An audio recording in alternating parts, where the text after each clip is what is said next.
Hello everyone. We are going to see the short story The Open Window by Saki.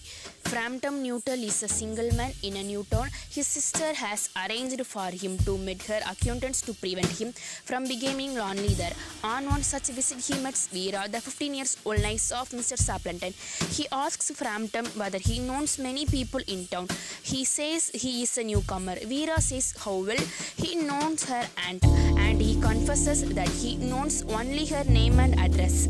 Frampton wonders whether Mr. Saplington is married, and he notes sign of masculine habitation in the room. After confirming that her aunt is a total stranger of Frampton, Vera decides to inform him to her aunt's great tragedy, which she states occurred 3 years ago, shortly after Frampton's sister left the town.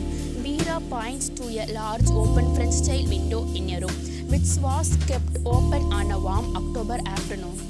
3 years ago, her aunt's husband and two young brothers exit through the window to go snipe shooting. The men drawn in a box while on their hunt since that day. Her aunt has kept the window open during the evening, hopeful that her husband and brothers will one day return with the hunting dog's panel in a low and will walk back in through the windows. Vera also recounts the memories. Her aunt sat off a hunting trio.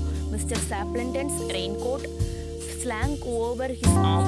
The younger brother Ronnie singing to her Bertie, "Why do you bound?" Vera finishes by confessing that on occasions she gets an eerie feeling that the men will actually appear at the window just as Vera finishes her story.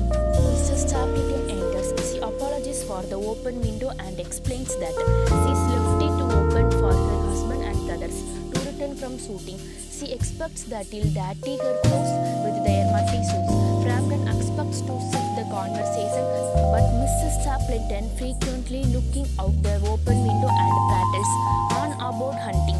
In a final desperate attempt to shift the conversation, Frampton explains the trouble he's been having with the nerves.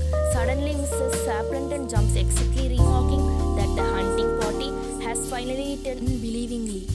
Unbelievingly, Frampton looks out horrified on the ground. Frampton quickly turns towards the window and notices the three men, each armed, walking towards the house. One of them has a white coat dropped over his arm. Following just behind was the small hunting spaniel. The men enter the house and one of them sings out, "Betty, why do you bound?" Frampton grabs his belongings and rushes out of the house, narrowly escaping a collision with a passing cyclist on the street. Mr. Saplington asks Mrs. Stapleton about Frampton's quick exit. She explains that he is Mr. Newton and wonders why he looked as though he had seen a ghost. Just then Vera says that it must have been the dog that threatened Frampton. She then tells them a story of Frampton's supposed phobia of dogs from an incident in which a pack of dogs chased him through a South Asian cemetery and forced him to hide away all night in a freshly dug grave. Thank you.